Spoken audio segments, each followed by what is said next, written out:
Hello and a very warm welcome back to Widowed AF. You're here with me. I'm always here. I'm your host, Rosie Moss.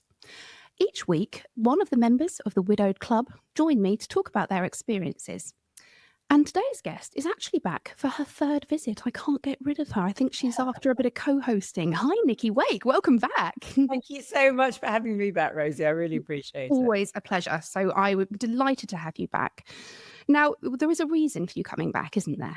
There is indeed. You haven't lost another one. Absolutely. I'm here because I want to talk about a really exciting initiative that I'm launching that goes above and beyond what I've been doing within the widow community. So Nicky, just to give listeners a kind of little bit of background, I came across Nicky because Nicky launched Chapter 2 dating and Widow's Fire dating. My mum saw this in the paper, messaged me and said, oh, you should speak to this woman. So I did. I messaged you and we spoke. And so I've watched you create these widow-friendly ventures. I mean, you are an entrepreneur anyway, aren't you? You will build a business out of anything, right? Yeah, I mean, I annoy myself, to be honest. I have 1,000 ideas, but luckily I managed to bring a few of them to fruition. Yeah, I ran, I still do run a big successful events company delivering big award shows all over the world. I was widowed, and what I wanted to try and do was find a way to channel all that pain into purpose and to create something positive. And as an entrepreneur, I couldn't help but spot a business opportunity. A gap in the market. Indeed. And we talked previously about this, about how widows going into the dating world feel very vulnerable. And we are vulnerable because our hearts are broken and people will try and take advantage. Not all people, but some people. So by creating a dating site just for widows, the idea is that you kind of alleviate some of that uncertainty. And also the Widow's Fire one is a hookup site, isn't it? Because we know Widow's Fire is a thing. It's our cheeky, naughty sister site, Widow's Fire, and there's a lot of fun to be had on there. But no, I mean, obviously, the idea of Chapter 2 dating.app was born out of necessity. I mean, I was a widow. I'd started dating on Tinder and it was horrific. Horrendous. As an experience. And I was dating men who didn't understand grief. I remember a guy saying to me, are you still grieving? It's like, my husband died 2 years ago. Of course. Yeah, no, I'm done now. I will be grieving for the rest of my life. And I thought, what I need is a widower. And I just thought, well, there must be a dating site for widows and widowers. And there wasn't. And so I could smell that opportunity and I went out and raised investment. And so we launched Chapter 2 dating.app in September 2022. And we now have 24,000 members and we operate in the UK, the US, Australia and Canada. Well, there you go. If you're thinking of dipping your toe back into the dating world, Nicky's a good place to start. And so I know what brings you on today, well, obviously, but why don't you tell me a little bit about your latest venture, because I think this is really exciting. So do I. In fact, I think if it's possible, I could be even more passionate about this than any of my other business ventures, because what I've done is to create something called the Widowed Collective. So the widowedcollective.com, it's a CIC, it's a not-for-profit company. And it's there to support the entire of the widowed community. I've built over the last 3 years a very extensive database of widows and widowers. And I spend every day of my life talking to widows and widowers. And very often, they fall into the Chapter 2 community for a short time. Hopefully they meet their Chapter 2 and then we don't see them again. And yet, they will say, I was speaking to widows, they're like, I miss coming to your events. I miss this. And I'm thinking, do you know what? There's a bigger role for me to play here in helping the widow community. I mean, obviously, we know there's an incredible charity called Widowed and Young, which I know both you and I have been affiliated with in the past. But Widowed and Young helps people who are widowed under the age of 51. Now, I'm now 55, and I think 55 is still quite young, actually. I think 50 isn't what it used to be, is it? It's the new 30s, I like to think, Rosie. So, I was very conscious that there was a huge swathe of people. And now I've got friends who themselves are sadly becoming widowed, who are in their early 50s or late 50s. And I can't signpost them anywhere. And I think there's a massive gap in the support network for widows and widowers here, because being widowed hurts and is devastating. at any age. You know, you could be 90 and you've lost someone you've been with since your 20s. I Yeah, mean, that's 70 years together. devastating as losing someone at 49 who you've Yeah. been with, you know, since you were 30. So there isn't a time limit on grief. There isn't an age limit on grief. We're here to help every widow. And I know that the one thing, literally the one thing, that the only silver lining to the grey cloud, the dark grey cloud that is being widowed, is the friends I've made along the way. I Oh, mean, you know, I consider you a really good friend, and you know, 100%. we've been out a night out, and you know, Natalie, who's also on the board of the Widow Collective. We should You know, probably say that, shouldn't we? I'm on the board of the Widow Collective. oh So, yes, yes, yes, yes, Rosie is on the board. Nicky very It's kindly invited very me on the board. I don't really know what I'm doing, but I'm very grateful to be involved. You've not seen the to-do list we're about to give you. Oh, No, no, I know. we just need you to help us shout about it, because that's the important thing. The Widow Collective is nothing without the collective. So Yeah. we need members. So the idea is the Widow Collective is a completely free to join, and that's really important. I'm passionate about the fact that as widows and widowers, we have paid the ultimate price for admission to this club. We do not need to pay an annual membership fee, right? So we're going to stop that Absolutely. right there and make it completely free to join. We do ask people to donate. We, you know, obviously as a company, we do have some overheads. We're not looking at, you know, swanky offices and staff or anything of that nature. This is sorry, Rosie, to break it to Oh, you. You can't, no company car. You know, this is very much a grassroots organization, literally being run from my living room. We've built a website, and all that we ask is people look at the website, thewidowcollective.com. You can join for free there. And then from that point, you can access our forum. So there's an online forum where you can chat to other widows and widows in a very safe space without exchanging personal numbers or anything like that. And there is also a whole bank of resources on there. So things like links to podcasts, including Widowed AF. And some great books that I've read along the journey. And, you know, so anything that's helped me. And if anyone has any other further suggestions for our resources page, I please. think there's a very, very important book coming out in March, Nicky. There is indeed, actually. I Well, think we might. you know what I think we might do, actually, Rosie, is I think we do a Widowed Collective book club that month. That would be fun. Wouldn't that be That fun? would be I would be fun. very happy to host that. So Yeah. we'll launch that in March, and we will launch it with our very own. You know, You can start with that. You can yeah, start. let's Oh, God. start. Let's get off the book with that. I'm Great. not robust enough for feedback, Nicky. I want you on there as authors to answer questions. So yeah, we will do that. And so that's the kind of thing the collective will do. I mean, in all seriousness, it's things like a book club, or so we're looking for people to join the collective and to participate online in the forum. We also have a Facebook group, which is pretty active. And we are going to launch, as of next week, weekly Zoom calls from Mondays, 7:00. I'll be hosting them, as will other board members if I'm not available. And I'll be there. You get to see me. Yeah, What more do you want? So dial into that 7 to 8. You don't even have to talk if you don't want to. You can sit with your camera off and just listen. Alternatively, do come on and chat to us. And we're just going to be talking all things widowed and widowhood. Some weeks we'll have a theme. Some weeks it'll just be a general chat. Depending on the numbers that we get, we may break into regional groups eventually. Okay. We're looking for, we'll also be setting up a WhatsApp group. No. So when you sign up, you're asked for your number and if you want to join the WhatsApp group, and then you can participate in that. So the idea is that, you know, we all know as widows that you have some dark nights of the soul, yeah, and some lonely times. And the idea is, if 8 years in, Nicky, as well. I think that's the key thing, is it? It's that these dark nights and dark thoughts and isolation don't end when that first year ends. No, not at all, not at all, not at all. And we're going to be here for everyone at whatever stage in their journey they're on. So there will be some widows who are very, very raw and very newly widowed, but also some more veteran widows. Sherpas, group Sherpas. Yeah, exactly. And actually, speaking of that, we are appealing for help.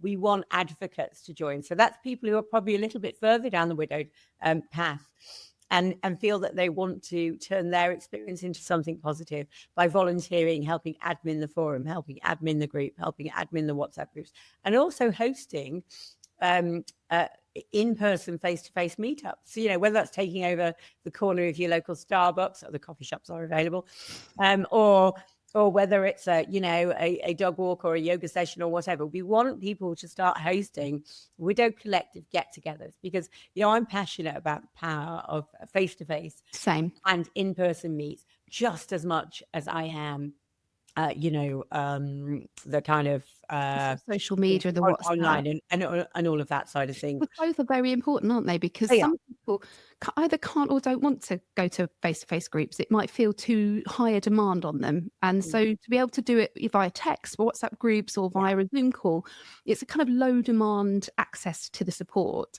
And then I imagine what you'll see is people getting braver and stronger. And, so you'll probably have people that didn't have their camera on leading groups in a few months' time, because I sincerely hope so. Yeah. yeah. And Yeah. actually, if you are listening and you would like to be involved, how can people contact you, Nicky? So have a look at the website, Mhm. thewidowcollective.com, but you can email me. I'm Nicky, Nicky, at thewidowcollective.com. And I would love to hear from anybody who wants to get involved. We're doing a huge PR campaign at the moment, with lots of media happening regionally. But we're looking for advocates right across the UK. So literally, we did a volunteer call last night, and they found a lovely widower in Wales who's going to help us. I'm looking for some Scottish contingent, Isle of Man, Jersey, Channel Islands, everywhere. So yeah, wherever you are in the UK, we're a UK-wide initiative. We've even got some people from the US joined, actually. So we will have some presence there. But we'd love people to get involved, and we're building this thing from the ground up. So tell us what you want the Widow Collective to Yes. do. Yeah, And I was that's going to say, really 'cause if people feel like they've kind of had an input into this, it feels like that a little bit of ownership, I guess. Well, Yeah. it's collective, that's Yeah. the clues in the name. And I don't want this to be the Nicky Wake show. I can't do Yeah, it you all alone. do. I can't do it all alone. I'd love other people to step up and get involved. So yeah. I Um, just love this idea of this kind of community building. Even the dog walk, I was thinking, how lovely would that be? Because sometimes sitting down for a coffee, walking into a coffee shop. If I remember the first way meet I went to, it was at Garden Centre, and I walked in with me, a baby in a pram, thinking, I don't want to go. That real anxiety about going. They were lovely, of course, they were lovely, but sometimes going for a walk is. I actually go. Me and my friend call it a walkie-talkie. When we go on a Saturday morning, we have a walkie-talkie, and it's just lovely. Yeah, yeah. No, I mean, I think the power of the community is so important in grief, Yeah. because grief is so isolating. And I Oh, genuinely believe that until you've been widow, you have no idea. Friends and family are thoughtful and care and try. But there is something, isn't there, about the power of talking to another widow there is. that is healing, because they understand that, not needing to explain. I think as widows, we go in friendship from 0 to 100 in about 3 seconds, don't we? It's like foot on the pedal. None of that messing around or such No, well, niceties that's or small talk, Nicky. You go straight into straight for the jugular, and I think that either makes people run a mile, yeah. or it very kind of escalates your friendship, because you've bared your soul, right? Yeah, yeah, absolutely, absolutely. And we are here for those soul-bearing moments, and yeah, hopefully we're also here for some fun. I do want the Widow Collective, to be social and to be fun and to Well, be. we've got a year to plan a Christmas party, We Nicky. do, we do. How very good. Well, this time next year, I should look forward to coming on again, and talking about our plans over Christmas. Yeah. Yeah, I think it's one of the things I really liked from the website, actually, was there's a couple of things. One is, and it's a phrase I use quite a bit as well, which is, we're members of a club that nobody wanted to join, yeah, and so why not make it an official club? Why not say, this is a shit club, we're all in it together, and actually then it doesn't feel quite so shit. Then yeah, it feels quite a nice club, because you're all supporting each other. And then you've said on there as well, no fees, no judgment. And I think you've mentioned the no fees earlier, but this no judgment is so important, because and I'm going to talk personal experience, but Ben died, it would be 8 years in March. So in terms of how people would perceive me as a widow, I'm fairly well established. I should have moved on. I'm doing the inverted fingers thing if you're not watching. I haven't. I'm still very much a widow. I still miss Ben terribly. And when I hosted a retreat at my house, I really didn't expect to have the kind of therapeutic effects on myself. I thought I was there to facilitate, really. And actually, being with these 10 women for 2 days stripped us right back, All, but you're saying about how it's going to have some fun as well. I mean, it took on hen party vibes at times as well. 'Cause we're widowed, not Was that dead, right? was that when the male stripper arrived, or? That I'm saving that one for when you come. Glad to hear it. Glad to hear Not it. for the Christmas party, Nicky.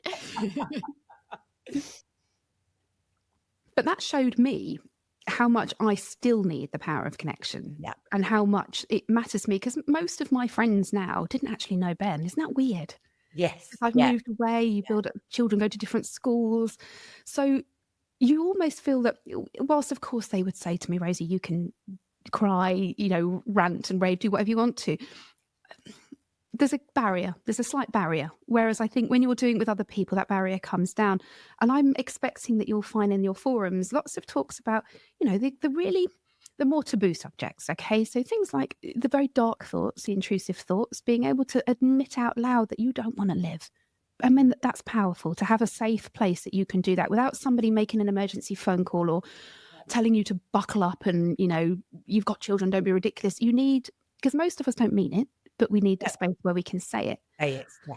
And then on the other flip side, you've got stuff around sex, because again, sex takes on a very different connotation when you're widowed. People look at you like you're a bit of a freak if you express that you have sexual desire. And I didn't know widow's fire was a thing until it happened to me. Mhm. So in this group, you might have widows and widowers coming, 3-6 months in, and they might, I've got the raging horn. Why? And of course, all the grief Sherpas will go, "You're all right, it's normal," Yeah. and they won't feel like freaks anymore. Do you Yeah. see what I'm saying? I mean, it's just that feeling, just not feeling like a weirdo, really. Yeah, and also just that the widowed hive mind, I think, is really important. Yes. So, it's that the stuff you don't know, you don't know. So Mhm. things like bereavement support payment and understanding to get that claim in early. So, Yeah. it took me a while to learn about that as a widow, and so we had on the last call that we did, quite a few very, very newly widowed, as in within the last month, who weren't aware of that support. And so it's Because it's nobody about tells you, do they, no, about no. the one? There's no handbooks that you're given. In fact, what we're trying to do as the Widow Collective is I'm hoping to try and get a partnership with someone like Co-op Funeral Care so that we can get leaflets in every single Mm. undertaker's office in the country. So it's making sure that we're kind of, there on the front line of grief as that initial place to reach out to. Because just circling back to the bereavement support payment, I mean, I didn't know about it. I was in, free fall. And Mm. my dad's brilliant. So he kind of went off on a quest. He said, "There's got to be something for you, Rose." As it happened, I had to get a death certificate, but that's another story. But you have, I think it's a year you've got to claim this amount, this payment. So if you don't claim it in the year, you can't claim it. So Which in is that year where you are mm, grieving the fuck out of life, you mhm, might have dependent children, you might have drink problem, we did, right? yeah, And yet you're supposed to find this payment, apply for it within a mhm, year. And mhm. it just, that is madness.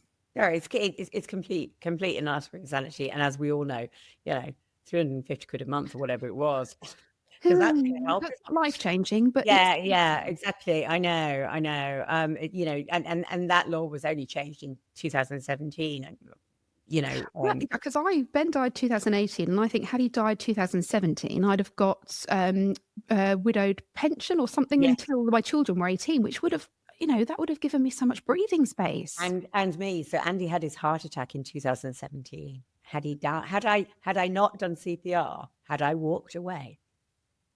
Oh my God. Yes. Yeah. So How you're horrible basically can that punished be? because your husband didn't die immediately. Oh God. Yeah. And then you get some idiot say, when I got my bereavement payment, I can remember saying to somebody, and it was a bloke, it was a dad at the school gate. And I said, "So what are you doing for Christmas?" And I said, "Oh, I've just had my bereavement support payment. So I'm going to stick a trip away for the kids. We're going to Cape Verde." And he kind of looked at me and said, "Oh, I'm sure the taxpayer will be delighted. That's what their money's going on."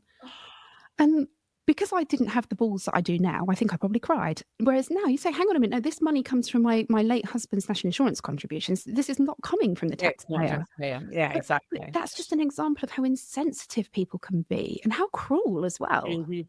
Yeah. And Yeah. that's where we need this place where people can, because I won't be the only one that's had comments like that. Yeah. I think we all have had insensitive or inappropriate comments at Oh times. my God. Yeah. I mean, I just wanna create a safe, inclusive space for everybody who's widowed and for whatever stage in their widow journey they're on, whatever time that happened, whatever age they are. And when we say widow or widower, we mean regardless of marital status Same. or sexual identity or Same, because that can be quite isolating as well. People who don't feel that they are legally or officially viewed as a widow. And I have people contacting me quite frequently actually saying, I'd like to come on your podcast, but we weren't together when they died, or we weren't married. And I said, actually, no, that you count. Of course you count. Your grief is valid. And I actually abbreviate even just to say widow, because otherwise I find it gets too wordy and yes, yeah. But for me, widow encompasses anybody who has lost their romantic partner. And often if they're not together at the time, that's because of mental health things that might be associated with how they died. So I think this sense of kind of compassion and inclusivity, making sure people aren't left out. And so I digress a bit, but I interviewed somebody last week and she's 53. She was 52 when her husband died. So she missed out on being able to join Way by a matter of months. And she was saying, much like you, there's nothing. I'm so isolated. And then she listened to all of Blackburn on my podcast, heard about the widowed retreats she does, went on one and found her people. So the widow network, because we can talk about all these support options and ideas other widows are having as well, because much like you, if you see something that's needed, somebody else is needing it too. Yeah, absolutely. So what are your plans then? What's happening next? Talk me through the Widow Collective next stages. What happens? So weekly meetings start on Monday at 7:00, and that's going to be happening every week. We're embarking on a massive PR campaign at the moment. The plan is to hold I'm going to host a drinks thing here in Manchester in January, towards the end of January, and then London, a face-to-face meetup in February. For at least the London one. Yes, excellent. I'm delighted to hear that. And then obviously we'll be having book club in March. We've now established. So I think I'm going to do a book launch. But I'll be very, obviously I'd love to come along for that. Yeah, maybe we could tie something in together there. But yeah, we're very much we're very excited about what 2026 is going to bring for us. And I'm on a mission just to spread the word. So anyone who listens to this, you'll know a few other widows. Please tell them to sign up for free at thewidowcollective.com. Perfect. Thank you so much. And Nicky on a mission is not somebody you want to get in the way of. Let her spread her widowed world, people, widowed word. And I know that the PR agency you're using have contacted me to do something in Oxford, which is where I was born, and in Kent, which is where I was living. So you might see us popping up in your regional news as well, which is quite exciting, isn't it? Keep an eye out for our faces. Indeed, and I'm on BBC Radio Merseyside on Friday morning, apparently. So, are you? Yeah. Amazing. Oh, I think you should be so proud of yourself, Nicky. You've come so far, and some listeners may not know also that Nicky has beaten alcoholism, and that's you've done amazingly well. So not only have you built these incredible businesses from the ground up, you've also dealt with your own demons. You've raised your son, and you look pretty hot too. Well thank you very much, darling. Feeling at the moment. Yeah, just hit target weight. That's what not drinking. It's better than a Ozempic, I think. What was that? The stress, did you say? I said, no, you're not drinking 3 bottles of wine. Oh, not drinking. Yeah. Although it took me a while. Initially, I don't put on weight, but I say the same. But what I did, and I don't know if you were the same, I didn't really eat sweet stuff. And so when I cut out the alcohol, obviously alcohol is sugar. So I was, and there was a lot of reward, I'm not drinking, so I'll have that pudding. But what I found is after about 6 months, you kind of level out. It's a bit like when they say you go to a chocolate factory and have whatever you want. And then you're like, actually, I'm done now. And I think that for me with cake was the thing. Thankfully, I've never had a sweet tooth, so I'm all right. Not even when you stop drinking? No. Interesting. Interesting. Right, Nicky. Well, thank you ever so much for coming on and sharing this. Yes, thank you so much for inviting me back. It's always a pleasure, never a chore. And I'm actually up in Manchester. I'll speak to you off the mic, but I am in Manchester in a couple of weeks, so perhaps we can get together then as well. If you are listening at home or wherever you may be and you really like the sound of this Widow Collective, please do get in touch with me or Nicky. Have a look at the website, sign up. It's completely free. There's no obligation, and you can kind of dip in as much or as little as you like, but you will find your people, and you've got to find your people. So for me, from Nicky, it's goodbye from now. I dare say we'll both be back with you soon. I tell you, she's got her eye on my job. But for now, you take care of yourselves and each other out there. I'll be back soon. Bye-bye. Thank you for listening. If you found this episode helpful, hit follow or subscribe so you don't miss the next one. And if you think someone else may benefit from this, please do share. We'd also really appreciate a quick review. It helps more people find the show. Thank you again, and see you next time on Widowed AF.